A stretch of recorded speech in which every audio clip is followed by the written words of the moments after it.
జిల్లా తెలంగాణ ఉద్యమ కళాకారుల సంఘం జిల్లా అధ్యక్షుడు నేను. అయితే ఈనాడు ఈ పోరు దీక్ష బాటపట్టడానికి చాలా బలమైన కారణాలు ఉన్నాయి.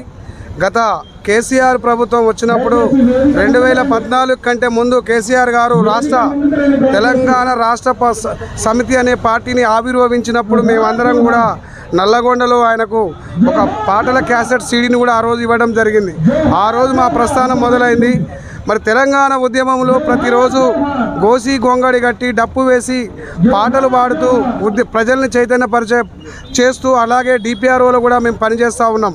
అయితే ఆనాడు 500 మందికి కేవలం ఉద్యోగాలు ఇవ్వడం జరిగింది గత ప్రభుత్వ పాలకులు. అయితే ఈనాడు మేము అడుగుతూ ఉన్నది ఏంటంటే, అయ్యా రేవంత్ రెడ్డి గారు పీసీసీగా ఉన్నప్పుడు మా కళాకారులందరూ కూడా రేవంత్ రెడ్డి గారిని కలిసినప్పుడు ఒక మాట మాకు ఇవ్వడం జరిగింది. మన ప్రభుత్వానికి మీరు పనిచేయండి, ఆ ప్రభుత్వం వచ్చిన తర్వాత 3 నెలల్లో మీకు ఒక 1000 ఉద్యోగాలు ఇస్తానని మాట ఇచ్చి అదేవిధంగా మేనిఫెస్టోలో కూడా 96వ నెంబర్ జీవోలో కూడా పెట్టడం జరిగింది. అదేవిధంగా మేము ఏమంటున్నామంటే, అయ్యా ఈ 2.5 కాల నీ ప్రభుత్వం వచ్చి ప్రజాపాలన వచ్చి 2.5 సంవత్సరాల నుండి మేము ప్రతి మినిస్టర్ని ఎమ్మెల్యేలని అందరినీ కూడా కలిసినాం.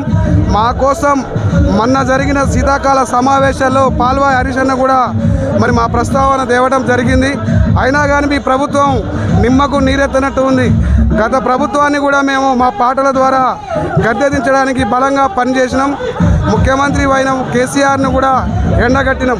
కాబట్టి అక్కడి దాకా రాకుండా మీరు మా మీద సహృదయంతో తెలంగాణ ఉన్న 33 జిల్లా కళాకారులందరినీ కూడా మీరు హక్కున చేర్చుకొని ఒక 1000 ఉద్యోగాలు ఇచ్చి మా జీవితాల్లో వెలుగు నింపుతారని కోరుకుంటున్నాం.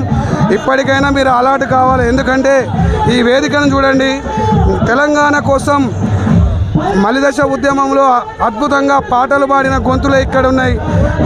ఆ ప్రభుత్వం ఇచ్చిన ఉద్యోగాల్లో కూడా కోరస్ కూడా రాని వాళ్ళు చాలామంది ఉన్నారు. కాబట్టి మేము వారికి ఇచ్చినాం, మేము ఎందుకు ఇచ్చినాం అని అనట్లేం.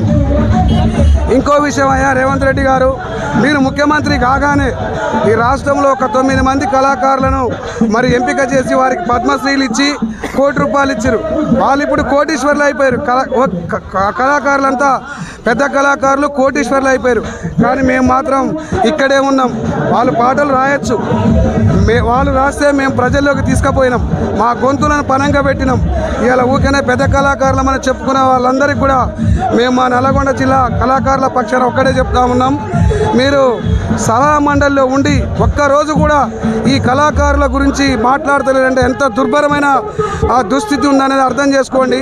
ఇప్పటికైనా మీరు పెద్ద మనసు చేసుకొని మా పోరాడితే పోయేదేమీ లేదు, బానిస సంఖ్యలు తప్ప. మీరందరూ మా కోసం మీకు సమయం దొరికినప్పుడు ముఖ్యమంత్రి దగ్గర ప్రస్తావించాలని మిమ్మల్ని అందరినీ కూడా కోరుకుంటా ఉన్నాం. అదేవిధంగా అయా పొట్టకూటి కోసం నిన్నటికి నిన్న చాలామంది కళాకారులు కడు దీన స్థితిలో, నిన్న కూడా ఒక అంజన్న మా కళాకారుడు పోస్టర్లు అతికించి గుండెపోటుతో మరణించడం జరిగింది. ఇలా ఇంకా ఆకలి చావులు మీరు ఎన్ని చూస్తారని అడుగుతూ ఉన్నాం. ఆ రోజు కూడా మలిదశ ఉద్యమంలో 1300 మంది విద్యార్థులు మరణించారు. అదేవిధంగా ఈరోజు కూడా నీ ప్రభుత్వం వచ్చిన కాంచి కూడా ఒక ఇప్పటికీ కాబట్టి మీరు ఈ ఆకలి చావులు చూడకముందే, మా పాటకి ఎంత శక్తి ఉందో పదును పెట్టకముందే మిమ్మల్ని మా పెద్దలు ఏదైతే ఉన్నారో వారిని పిలుచుకొని మీ దగ్గర మరి ఏ ఆలోచన ఉన్నది మీ గవర్నమెంట్ అధికారుల ద్వారా, లేదంటే ఆయా జిల్లాలో సాంస్కృతిక సారథిలో పనిచేస్తున్న కళాకారుల ద్వారా వీళ్ళు నిజమైన కళాకారులా కాదా అని మీరు ఎంపిక చేసి మాకు ఉద్యోగాలు ఇచ్చి మమ్మల్ని అందరినీ కూడా ఆదుకుంటారని కోరుకుంటున్నాం. జై జై కళాకారుడా, జై కళాకారుడా, కళాకారుల ఐక్యత.